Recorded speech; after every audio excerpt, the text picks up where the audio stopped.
Good morning, good afternoon, or good evening, and welcome to the Vanguard.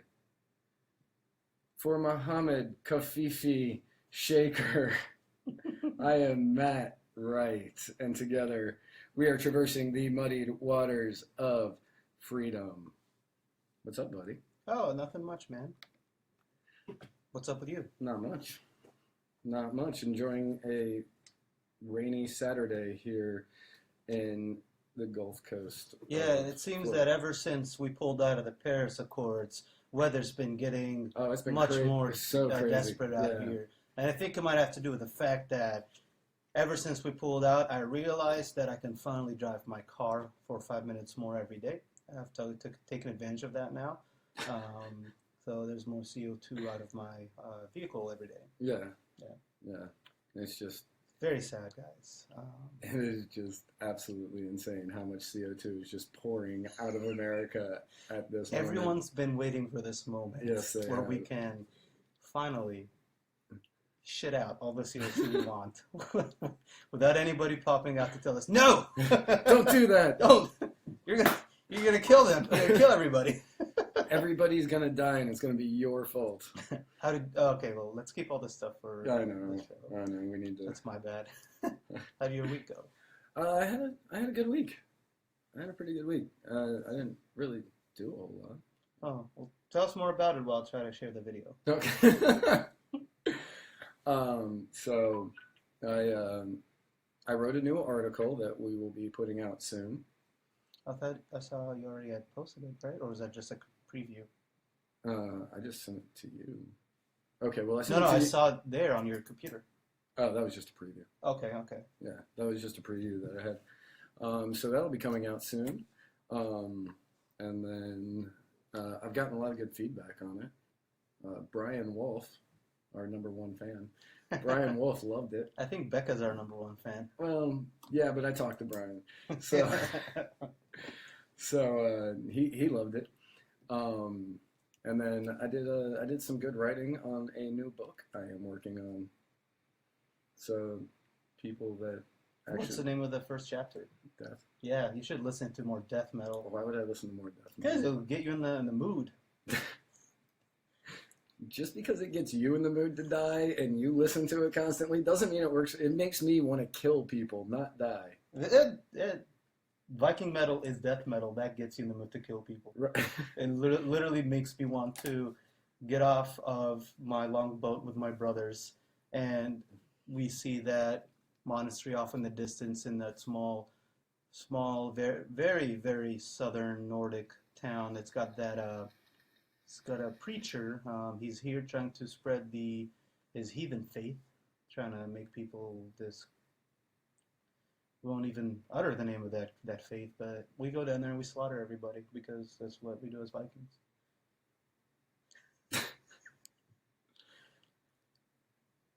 I role-played Vikings. I was going to say, I've got nothing on that. It's pretty awesome.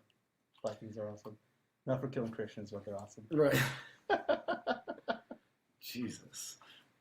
You just need to watch more movies, man, or play some video games, or listen to some death metal. I just had a Muslim on my show talking about killing Christians. As a Viking, right? As a Viking, I'd never do it as a Muslim. All right. First, we need to thank Low Tide Kava Bar, even though you're not drinking kava today. No, I'm dehydrated. I think it might make me more sick. Yeah. And the reason I'm consuming is I'm sick, so I'm actually eating today and not fasting. Yeah. Well. Oh. We got. Thank you, Justin. Thank you, Justin. Blah. Blah. I hate it when your straw's like bent in the middle and you try to like suck something up and it doesn't work. Yeah. I bet you know all about that. Wow. We're off to a killer start to this. Awesome. I'm full of energy. You're full of energy and certain type of energy that I didn't know you had until now. But hey, it's good. It's good for the show. Have you? Glad everyone's here. Have you been watching the Twin Peaks revival? I feel like this is the second time I've heard this statement before. No. You should. Well, you should probably watch the original Twin Peaks and then watch the revival. Okay. Because otherwise you will have no idea what's going on. You won't have any idea what's going on anyway because it's Twin Peaks and it's made by David Lynch. So Who's David Lynch? David Lynch is a director, a writer and director, and he does very surreal, odd movies. He wrote and directed a movie, God, that was probably in 2000, 2001, called Mulholland Drive that is absolutely amazing. Okay. And it's got a really surprise lesbian sex scene in it. Well, that's good. Yeah. That's good. Yeah, no, it's definitely worth a watch. I highly recommend it. Okay. Yeah. Perhaps I'll check it out. Yeah. But yeah, no, the show is great. Growing up, I loved it. And then I rewatched it when I was living in Nashville, and I remembered how much I loved it, and I've seen it twice since then. And now the third season, yeah, I'm the one that knows all about it. The third season is finally out. Like, the show ended in 91. Oh, okay. And the third season started. So you're saying, so they brought back an old show? Yeah. Oh. Yep, 26. When did it start? 1990. No, when did this new season start? 2 weeks ago. Oh. While I was in Nashville. Yeah, I remember for the past couple weeks, maybe a few months, I've been asking you to watch a show, so you had a lot of time. So I won't hold it against you, but I'm not going to watch your show since you don't want to watch my show. That's fine. Yeah. That's fine. I'm okay with that. Yep. And great friendship this is. Yes. And I'm gonna watch The Expanse. No, you're not. I am. You just don't want to know how good of a show it is. I feel like you're actually worried it is a good show. I'm not worried it's good. I'm actually hoping it's a good show. You already have terrible taste in movies. No, I don't. Yes, you do. No, I don't. You thought Alien was better than Life. Yeah. It wasn't. And that's because they both were just as bad as each other, but I thought that was the better one out of the bad ones. I thought Life was much better than Alien. The new Alien, not the old Alien. That movie both of them make no sense. I did see this really crazy movie this week. I saw it on TV. I didn't go to see this one, but I had never heard of this movie before. It was called The Autopsy of Jane Doe. Oh, okay. And it's about a father and son mortician team. And it stars Emile Hirsch and Brian Cox. Okay. And the police guy, chief officer, I don't know who he was actually in the force. He wheels this girl and he goes, hey, I really need this autopsy done. And so they start working on it. And all this crazy stuff starts happening as they're doing the autopsy. It was creepy. It was super creepy. It was, like, it made me feel uncomfortable at points. And movies don't do that. Yeah. To me, anyway. Like, I'm certain they do to some people, but to me, they don't. Yeah, I've been binge watching a lot of stuff on Netflix, and I'm pretty sad with, like, the quality. A lot of movies end up being bad. Yeah, you were watching a movie that had 37 likes on Facebook. I had to, man. I was like, I was like, what is this about? So the movie's Tank 432, and it's a British film, and I think the name was changed when it was sold here or marketed here. It's originally called The Belly of the Beast. And it's not even a tank. But the movie starts off with these mercenaries running around. There's an enemy that you don't see, and there's this weird, like, a thing shows up out of nowhere with a mask and disappears sort of thing. And you don't know what the hell's going on. So they're, like, running, and they're to some field, and they see an armored personnel carrier, not a tank. So very different. I mean, it's tracked, but it's not a tank. And then they go hide inside of it. And, that freaked me out. Ken? Yeah. I was like, what the hell? My roommate just walked around. He went out the back door so he didn't come across our live stream. So I was like, he came out. I have a window right here if you can't see it. I don't know. But he came across and... Yeah. But yeah, the movie, man, like, so they're hiding in this thing. They realize they can't get out. Supposedly there's an enemy outside. And it's... After the movie ended, I had to go back and look up, what does this movie mean? And no review will tell you what this movie means, other than that it's a thriller. It's a really good thriller from Britain. And I was like, what? Like this movie sucks. And I saw a bunch of other bad ones, but a really good one I saw is I thought it was good. It's called The Invitation, and it's like a thriller thing where it's like a group of people either voluntarily or not show up or are all somewhere and something bad's about to happen to all of them sort of movie.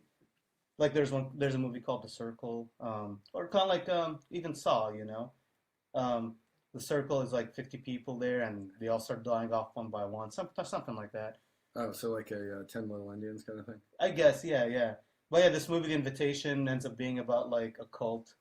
And I don't want to say more than that. I was going to say, did you just spoil it for everybody? No, I mean, early on, halfway in the show, you end up realizing this Okay. might be some sort of cult thing. But no, it's like two people invited a bunch of their friends over, and then you get to see what happens in the movie. I thought it was pretty good Cool. for those kind of movies. And then I saw a string of bad fantasy, science fiction movies, which I hate bad science fiction movies. There's so many bad science fiction Yeah, movies. really. Like I saw one called Ark. I saw Dreamcatcher, which I'd never seen before, but I guess it's not even that new of a movie. I've never heard of that. Dreamcatcher? It's Yeah, got maybe I Morgan have. Freeman in it. Oh, I did hear of that. Yeah. It's got Morgan Freeman and Thomas Jane and Yes, I remember that name. Yeah. yeah, I actually thought that one was the most okay out of the rest of them. yeah. That movie wasn't very good. Yeah, really? Yeah, no, So you seen it? yes. Oh, okay. Well, Yeah. I thought it was good compared to the other ones I'd seen, over the last few days. There was so years ago. I don't know if it's still on Netflix or not. But there was this crazy thriller sci-fi movie called The Triangle. No, I haven't heard of that one. Oh man, I'd never heard of it, but it was awesome. Huh.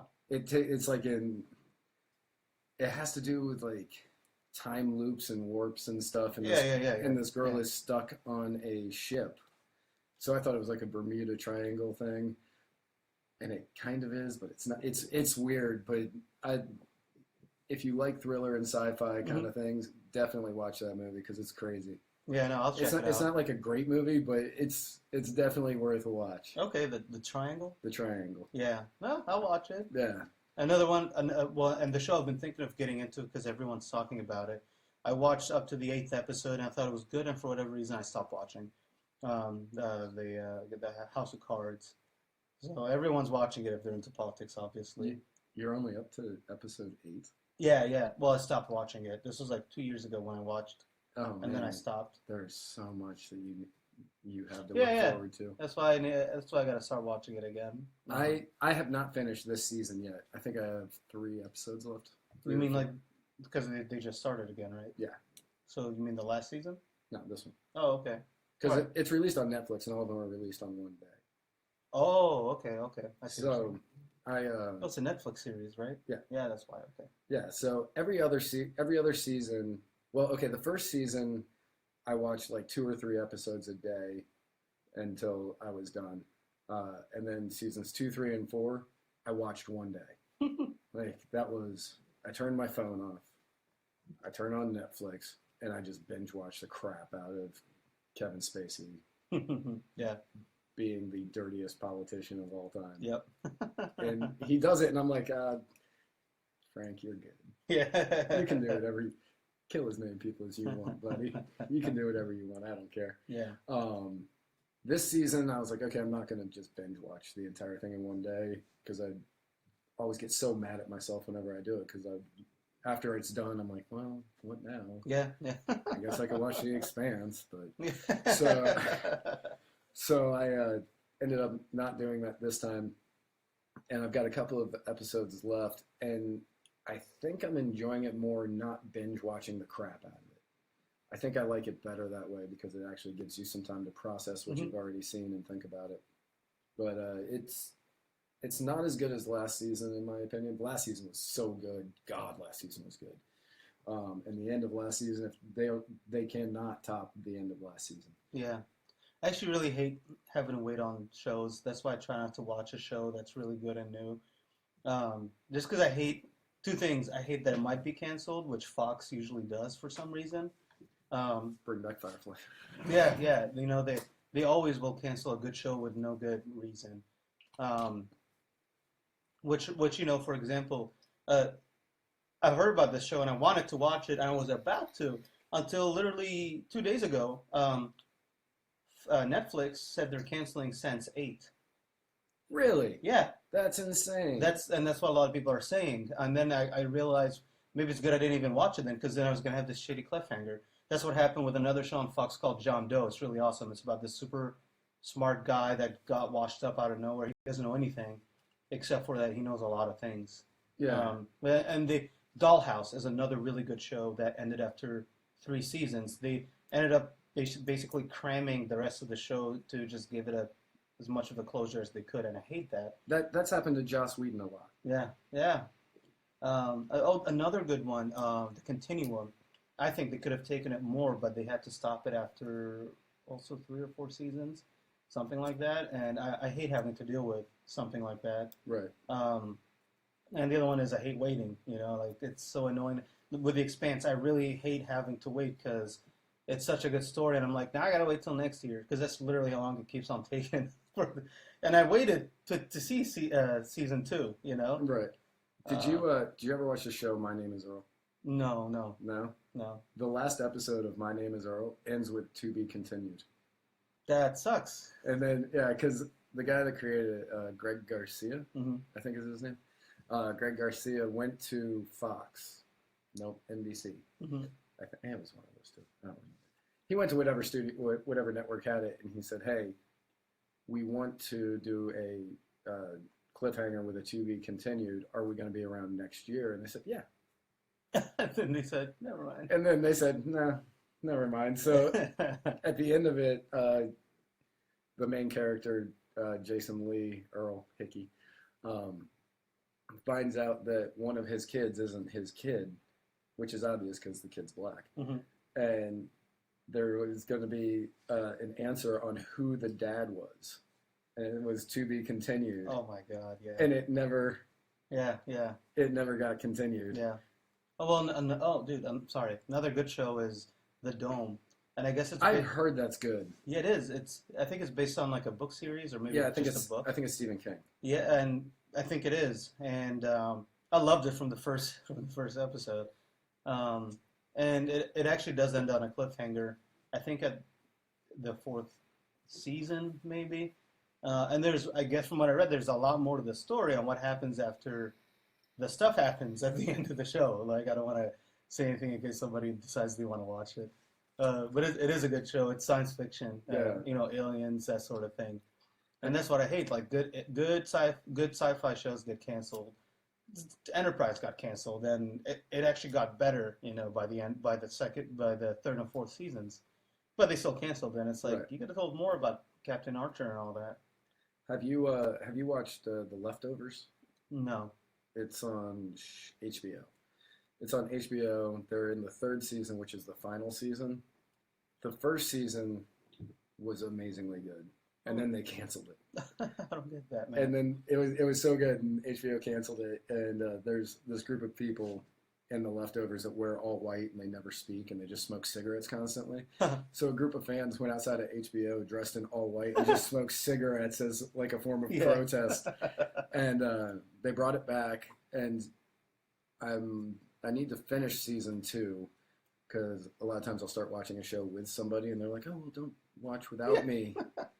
And I will usually listen to that, and a lot of times that turns out to me not watching the show ever again. Mm-hmm. So I need to finish season 2, but I have heard that season 3 is the best.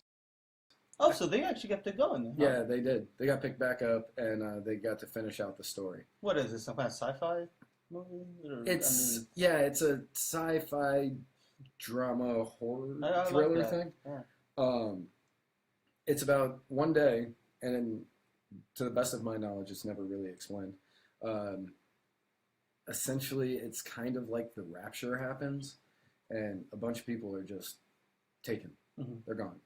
And it's not the rapture because, like there's a lot of religious people that are still there, and like a lot of evil people got taken. So it's like, to the point that I got to, it wasn't really explained, but it's just a great show. It's people Yeah. trying to figure it out and deal with the loss of the family members that were taken, and like trying to create new bonds and like Yeah. figure out everything going on. And the people in white are these weird, almost cult-like people that are creating problems in the city. It's a great show. I highly recommend that one. Well, my last thing to talk about before we move on. Have you seen The Road? Yeah, it's right up there. A lot of times, I've actually seen it in a meme like horror movies for libertarians. I don't remember what the other one was, but this one was on there, The Road, because we're afraid of roads. But it's a good movie. It's like post-apocalyptic. I guess some kind of war just tore apart everybody everywhere, and there's no government. It's pretty awesome. Yeah. But there's a lot of bad guys running around, so it's Right. not so awesome. But it's a good it's like a drama, really. All it is. Okay. So it just follows a man and his son and them trying to get to the coast. It's pretty emotional stuff. All right. I'll have to check that one out. And That was a movie or a show? it's a movie. It's called The Road. Okay. Yeah. And the environment sucks in this movie. And as such, that's our next topic. I Oh manuf- my God. I manufacture great segues. Wow, that was awful. It is. It sucks in the movie. Which means I would have gone with, have you seen the movie Midnight in Paris? no, I haven't. No? Oh, it's this really great movie about Paris and like old authors and artists and stuff. It was Oh. written and directed by Woody Allen. I highly recommend it. But speaking of Paris, Yeah. Yeah. Speaking of Paris. speaking of Paris, speaking of Paris, the United States decided to, well, yeah, the United States. We'll lump it all together. The United States decided to pull out of. We had the same thought. Actually. Yeah. I'm good with that. The United States decided to pull out of the Paris Accord, Yeah. and a lot of people are upset about that. Yeah. I thought it was funny because I don't know shit about the Paris. I don't know shit about it, but I knew it. I knew if I looked on Facebook, all my climate fanatic friends are going to be on there Oh, yeah. crying about it. I saw a lot of angry people acting as though the United States pulling out of the Paris Accord was going to be the end of the world. It's a non-binding agreement. Right. Is one of the first things I found out. As in, all countries come together to agree to, try to do this thing or whatever, and we try to go by it, and we usually do, as in the United States. Not always everybody. That's why it's a non-binding agreement. But no, I thought it was funny, man. Like all these people, some of our friends, crying out in anger like that, and I'm just like, do you even know what it says in it? Like, do you know everything about it? Do you know anything about the results of it? I mean, do you know anything about the specific countries that have signed on? Do you know what we have to do, what they have to do, every single part of it? No. And like everybody still has to cry about it, and I thought that was funny, and that made it a good thing to me. If you don't know about it, then you don't know about it. So I wrote a little post on Facebook, and it was definitely to elicit. None of your posts are little on Facebook. Yeah, what? None of your posts are little on Facebook. Yeah. You type out like Arvin Bora length. No. I don't do that. No. Maybe I do in less sentences. You could say a lot of his stuff in less sentences, but yeah, I made a snarky post. You? Yeah, me. You made a snarky post. That's weird. And it made some people unhappy, a lot of libertarians too, which is funny because a lot of my leftist friends would be like, well, this is an echo chamber. That was said on the same post, and I was like, there are more libertarians here yelling at me than you, so this is definitely not an echo. My wall is not an echo chamber. I've never made a post that got everybody on board, except maybe my depression, but that's not politics. Right. But and I said stuff. I said a bunch of stuff in those 3 paragraphs. I said global the global warming climate change group is like a religion. And I said as much. I mean, I've heard it referred to that before by some conservatives and libertarians. And it truly is. Yeah, It truly is like a religion. yeah. And I wasn't saying it in the sense of, or better, a cult. yeah. Because you cannot talk about it. You cannot talk about climate change. You know, like it is what it is. If you talk about it, you're anti-science. Right. Well, yeah, of course. But I mean, I saw a lot of things on Facebook about it too, and one of the ones that really got me.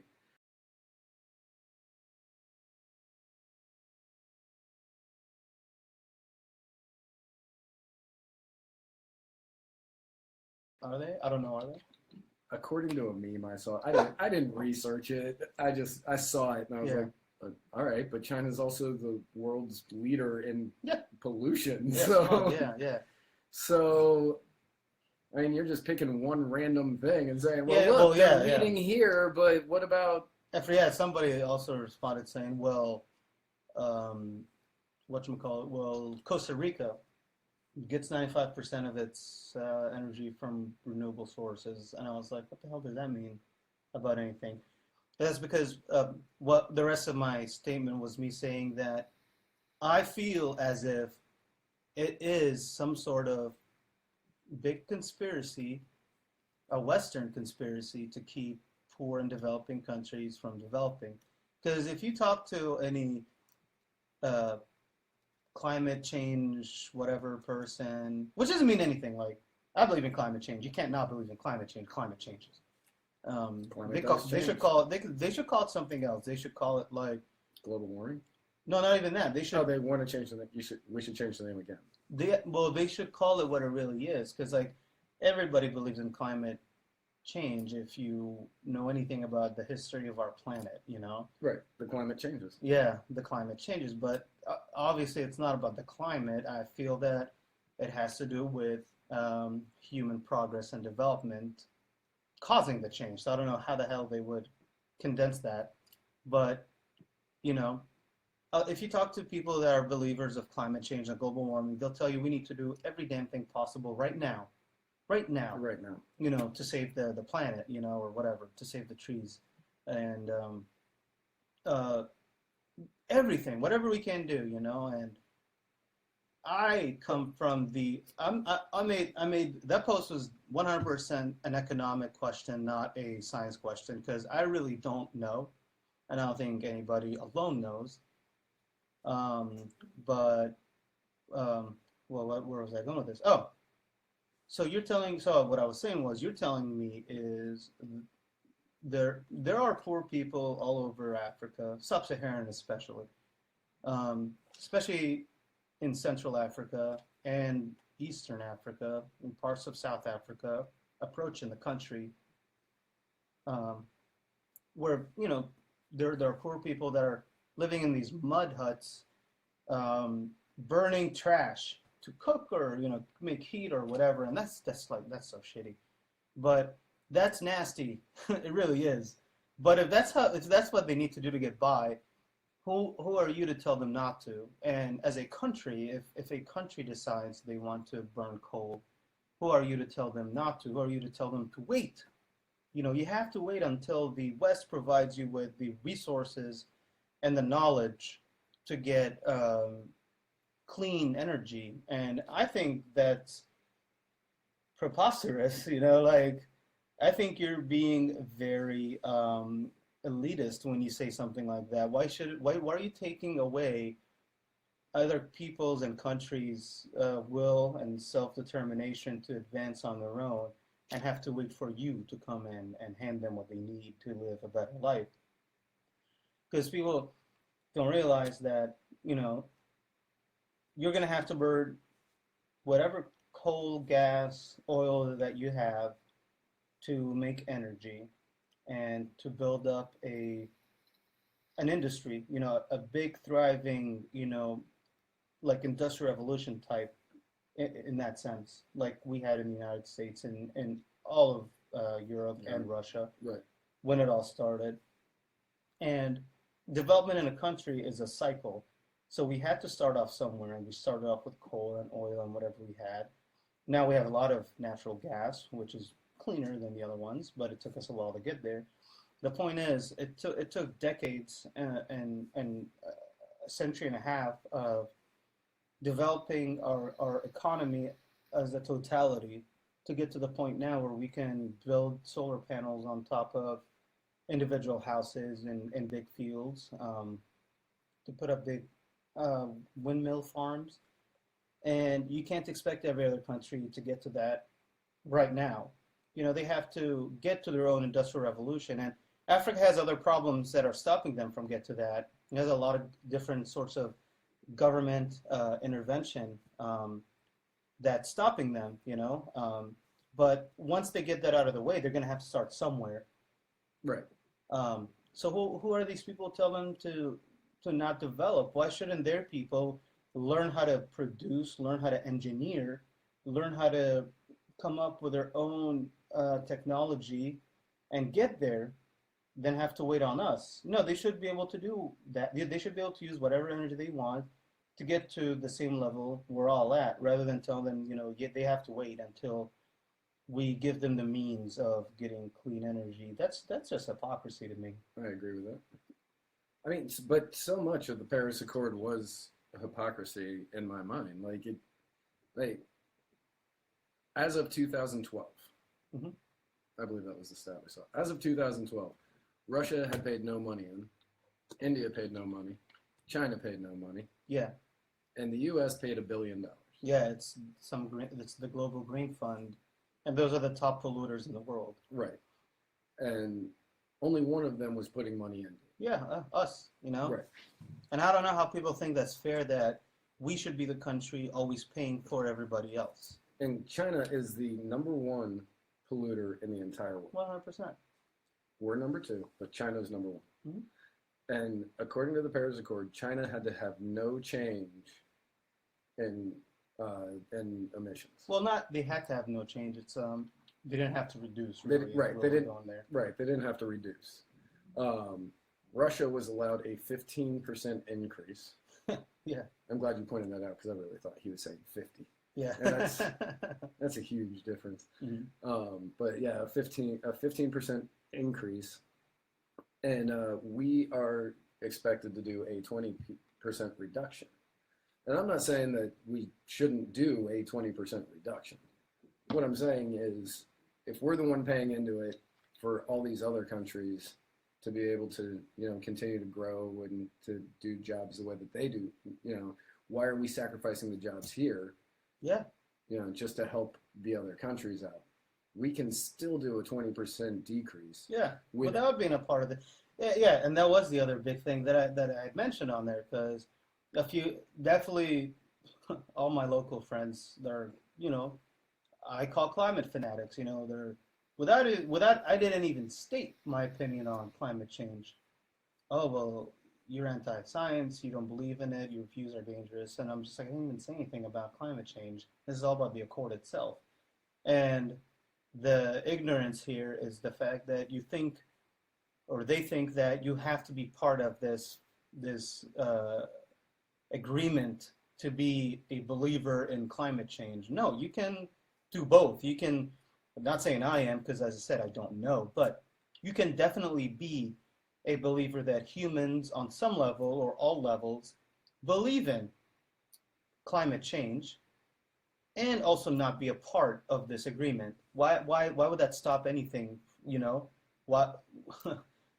I don't think the Second Amendment, has to be on paper, for example. I mean, it has to because of the government, but I don't think it has to be on paper, mentioning my rights to defend myself from an authoritarian government or whatever. That right is there, whether I agree to it or not. Absolutely. Whether I agree that there has to be an NRA or not. For example, I'm not a member of the NRA. That's exactly. So that's like saying you have to be a member. Yeah, you have to be a member of the NRA to support the Second Amendment, and I am not a member of the NRA or any pro-Second Amendment group. Maybe that's a bad thing. Maybe I should join one of these groups because I really do believe in the Second Amendment. but I'm not. I would go with- So how does that? How I does would- you being a part of something say you're not a believer of that policy or whatever The philosophy. or philosophy? If you're going to join one, I would go with the Gun Owners of America. Yeah, yeah. Or there's also NAGR, the National Association of Gun Rights. That's gonna come up later. Wow, that one was close. I normally will not bleep anything you say, but that one was real close. Yeah, the Paris Accord was just really dangerous because it could cost millions of people jobs here in America. And I will give it to Mike Bloomberg. I will throw credit to Mike Bloomberg on this one because he said that he was going to donate $15 million personally, and he's working on finding different business owners and I'm assuming other rich people that all meet at the Rich People Club. Yeah. And to get more money, and he said, Good. Yes. And a lot of people on the left are championing this, and they're like, Good. yes, this is amazing. It is amazing. Right. And what I have to say about that is the free market.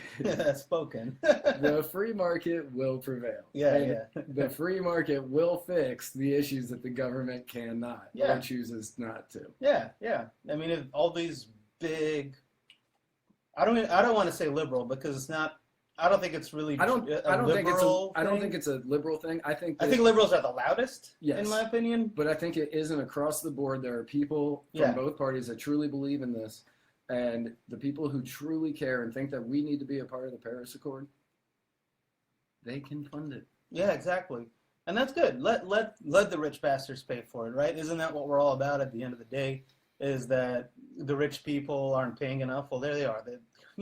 Let them pay for it if they really do care about it, Right, And if they don't, you can boycott their crap. right. I don't know. And I have a feeling that Zuckerberg probably has enough money to do it. Yeah. Oh, yeah.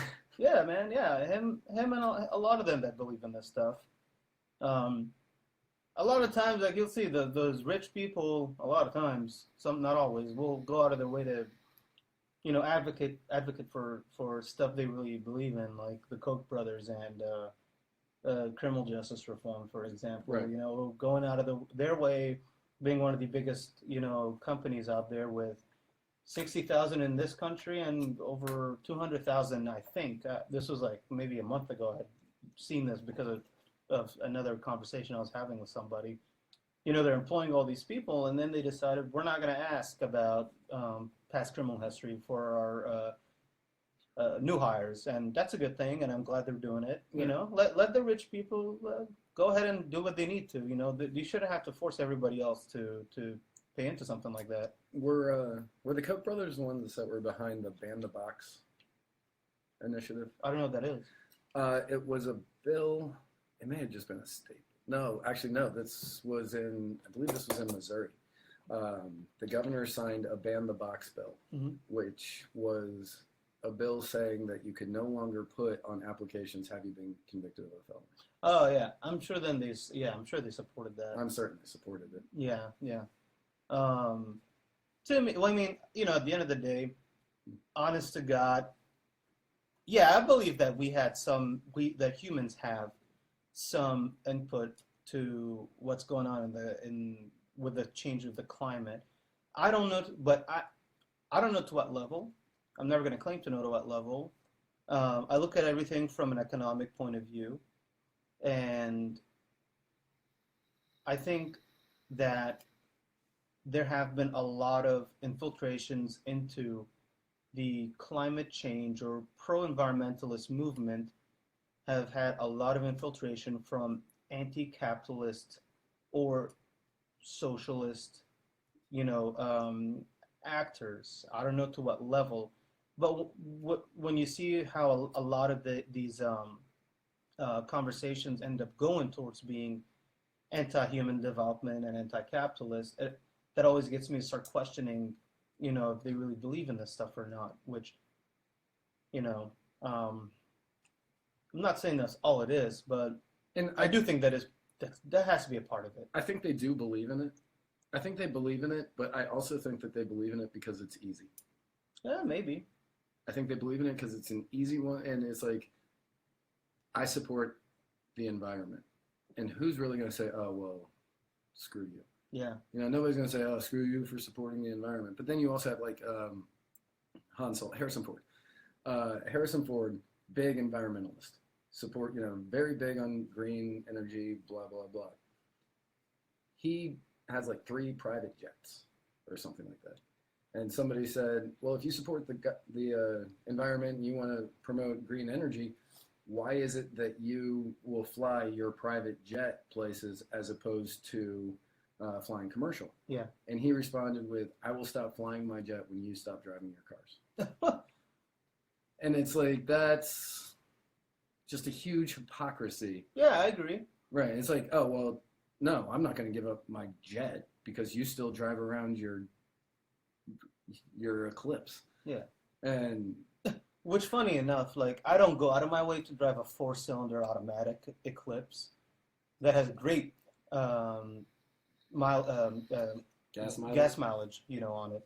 I could get like 22 in the city and 31 on the highway, which is pretty good for how old this thing is. I know I know people that believe in this stuff, that drive big trucks and do all this other stuff. I'm sorry, man. I mean, this environmentalist stuff goes beyond the carbon stuff. I'm sorry. I hang out.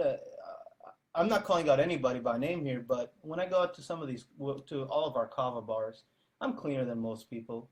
I clean up after myself. I clean up after people. And the reason I say that is, how are they treating the environment around themselves in their house or other places that I'm not there to clean, or your people are not there to clean after? How much more garbage and rubbish are they putting out there? right. And I think that's something that we should bring up, is if individuals won't on their own start by being cleaner in every sense, whether it's using a cheaper car or keeping their houses clean or whatever, then how do you expect the UN to take care of it or whatever? Like, that's hypocrisy. The UN, the guys that have Saudi Arabia on the human rights panel, Right. it's 15 countries, and it changes all the time, and you have countries like Saudi Arabia on there. How you gonna tell me the UN is going to change anything? They can't change. They can't. One of the bartenders, and I'm not going to say which one, but one of the bartenders at Low Tide complains to me a lot about one specific thing. Absolutely hates it. We do recycling there because we're whatever, green, I guess. But this particular employee works on the nights that we have to take the recycling out. Now, the biggest complaint this employee has is that the people cannot follow the instructions on what goes into the recycling versus the trash. Mm-hmm. And this employee has to go through and take everything out that can't go into the recycling and finds it disgusting. I mean, I think that's just because people are lazy, They don't even care enough to want to put it in the right thing. Right. I think you guys write it on that trash can too. We do, yeah. Yeah, I've seen it. Yeah. But people they don't care, and they just throw everything in there. So employees have to go through, dig through, get all the stuff that's not recyclable out and throw it away. And if these people who, obviously I know a lot of them are saying, oh, we need to help the environment, but yet they're doing this. Yeah. It's just, one, it's creating more work for somebody else. Yeah. And my personal thing was, I told her, don't do it. Just throw it away. I don't care. Yeah. Yeah. That's I get it, and I agree with her, and that's what I'm saying. It all comes down to individual people starting to get cleaner and support whatever companies you want to that support these sort of things. Exactly. If you have to make the difference yourself. Yeah. You can't expect it to come from above. No. You can start it down at the bottom, and you can and it will eventually work its way up. Yeah. Or at least that's what the libertarians do. Exactly, yeah. And, we talked about it before, Volkswagen got punished heavily both by governments and consumers when they lied about their emissions tests. CEO got fired, reshuffling the board. When the government pollutes. There's no question from the staunchest of environmentalists on why the government is doing this. And this really extends to war, because war produces a lot of pollution and nobody says anything. If you all knew how much fuel tanks they take up, or even regular Humvees, helicopters, and not just that, bombs, oh, that is pollution. That's environmental pollution. That's it's not carbon, but it's stuff that needs to be cleaned up. Right. And it's wealth destroyed. And nobody questions that. And, since left-leaning environmentalists are the loudest, nobody questions Obama or the EPA on any of these things that they could have. And that's why I always think that maybe they're not so serious about, in all honesty, they're not so serious about environmentalism as they say they are. Right. And again, like I said, I think it's just an easy thing for them to like, because if you're saying that you're pro Second Amendment as a celebrity, you're going to have a bunch of people who are like, oh, no, we need to get rid of guns. Don't go see Ben Affleck's movies, even though Ben Affleck's not pro Second Amendment. Don't go see Ben Affleck's movies because of this, or, stuff like that. But the environment, yeah, we all want a cleaner earth. Nobody's saying let's pollute the crap out of this Nobody. place. No. So these people act like, I mean, what? Do you seriously think rich people don't know what's going on the planet, and they think that somehow they'll survive and we won't? Right. Like, there's only one planet. They're just going to get on a ship and take off and go travel around the world for until it's clean and good. I honestly think a lot of this stems from, and I love dystopian novels and movies, stems from people just watching too many dystopian movies, and they're like, yep, if we don't watch the billionaires, we're going to turn into X, Y, and Z movie that shows a destroyed environment and only the rich people walking around in these nice whatevers. And it's like, no. Stop watching your movies, man. We're all humans here. They know what's going on. Yep. I don't think they expect to outsurvive us somehow. Right. Well, going back to hypocrisy, as we were saying, let's talk a little bit about Kathy Griffin. Yeah.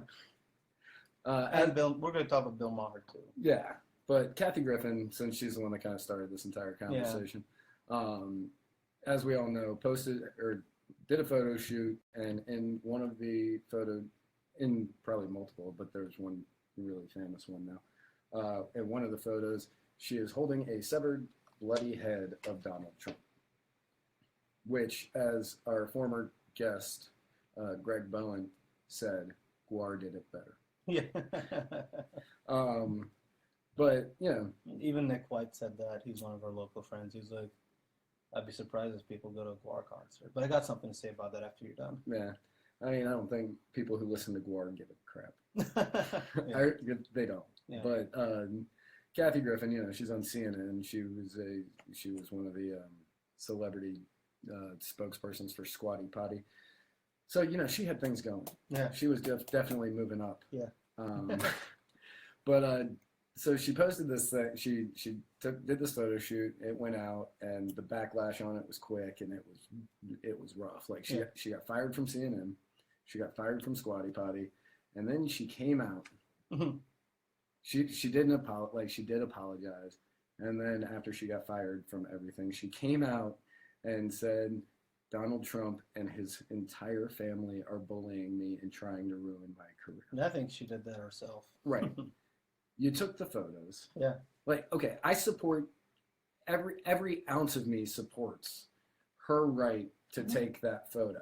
Yeah. 100%. Of course. Don't care. Do I think it's in poor taste? Sure. But do I support her right to do it? 100%. Absolutely. Now, the fact she got fired has nothing to do with Donald Trump or Melania Trump or even Little Barron, because if an 11-year-old is ruining your career wasn't very strong anyway. Yeah. Take some self-responsibility. Say, okay, no, I made a mistake. Now I'm paying the repercussions for it. I have to try to fix it. Yeah. And I think in both cases, I think there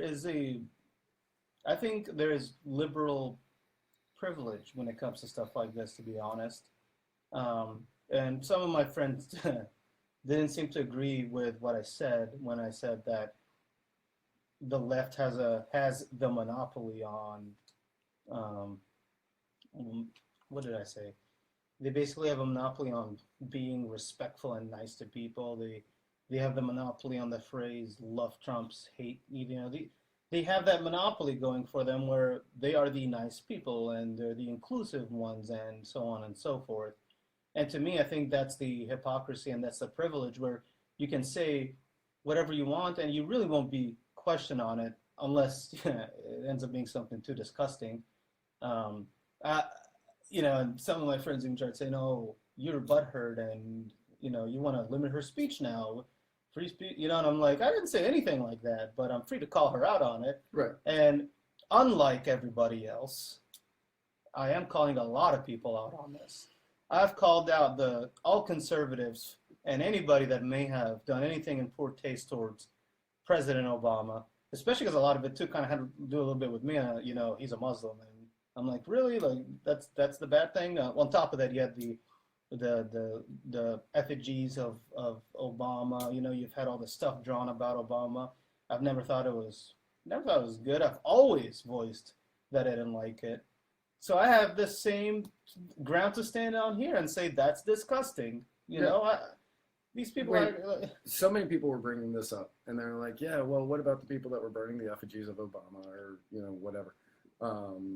And I was like, I didn't like it when they were doing it, but the only defense I was saying was, these people that were doing it here, none of them were famous.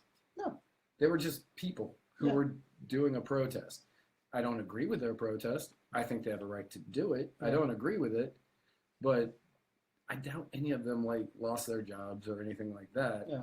But had they couldn't say it was because of Obama. Mm-hmm. Exactly. It was because of their own poor taste and how they chose to protest. Yes. Yeah.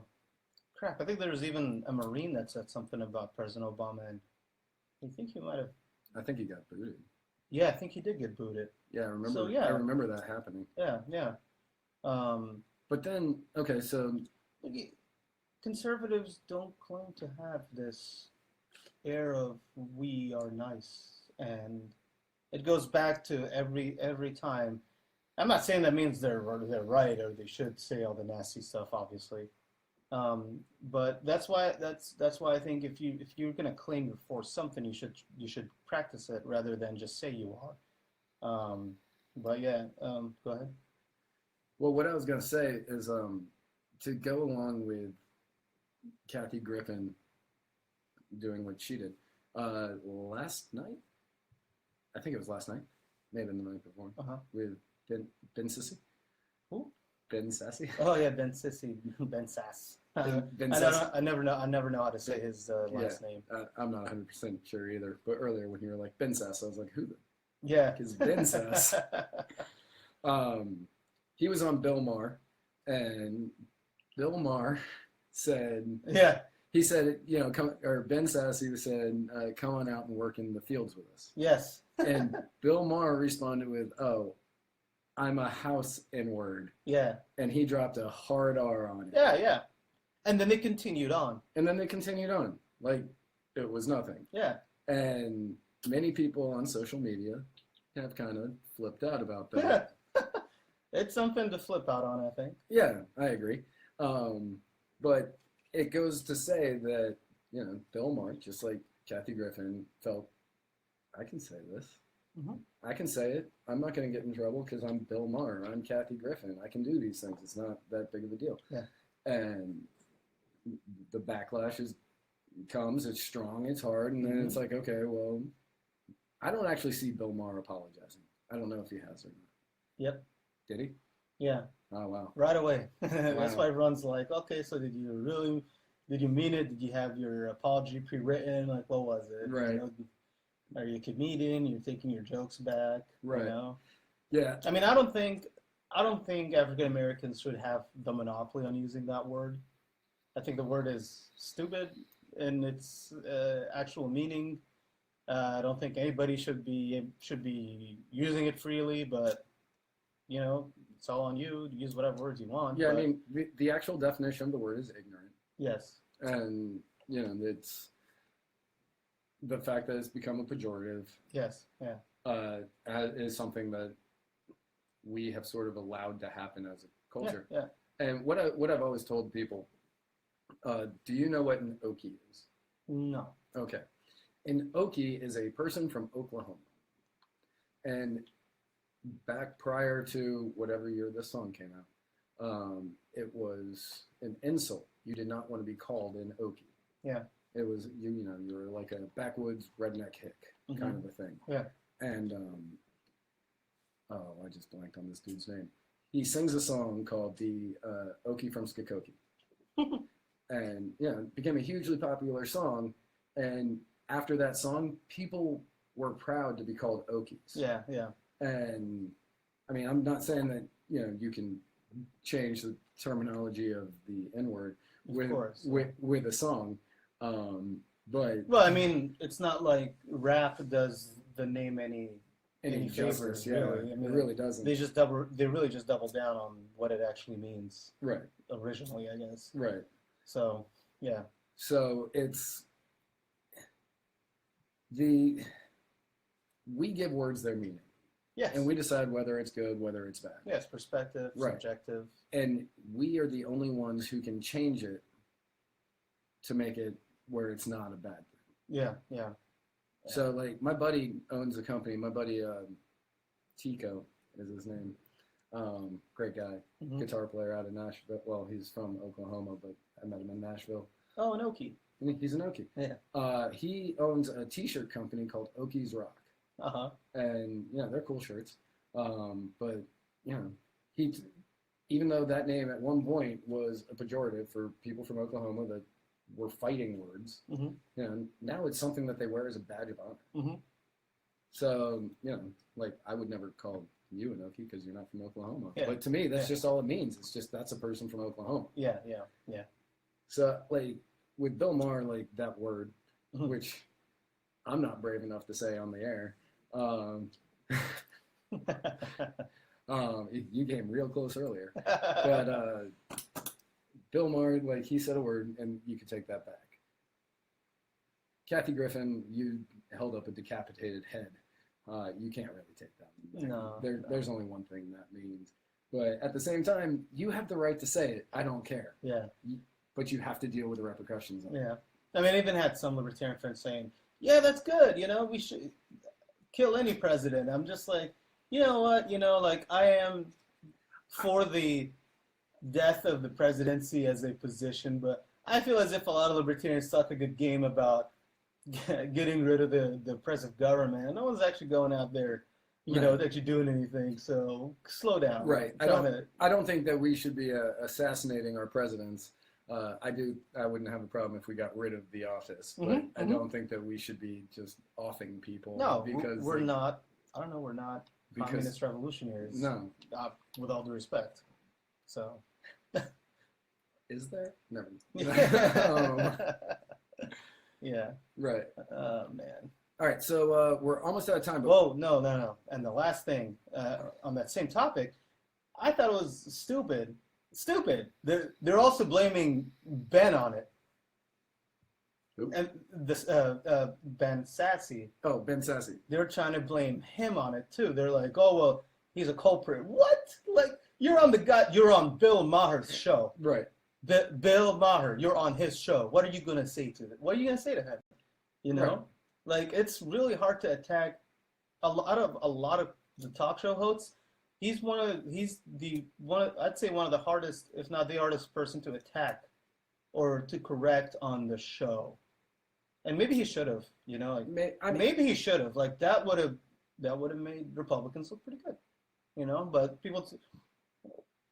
Ben Sasse doesn't have a history of going around using that word. Ben Sasse has a history of standing up to then President nominee Trump on becoming the eventual nominee of the party. So, no, like, Ben Sasse is a great dude. And trying to say that he has any hand in this because he didn't say anything about it is stupid. Right. Stupid, considering the perspective of where he was talking to who. talking to the host of the show. Yeah. Right. Well, yeah, and, and it's Bill Maher. Yes. Bill Maher, who got fired from Politically Incorrect when it was on ABC for saying that the people who flew planes into towers were not cowards. The people who launch missiles by pushing a button are cowards. I don't like the guy. I don't like the guy either. On top of that, he's very, to me personally, he's not even racist. He's very anti-Islamic. Yes, he is. He is very anti-Islamic. He doesn't. I never liked any of his arguments, to be honest. But anyways, we can move on. All right. So real quick, this is actually something really important to me.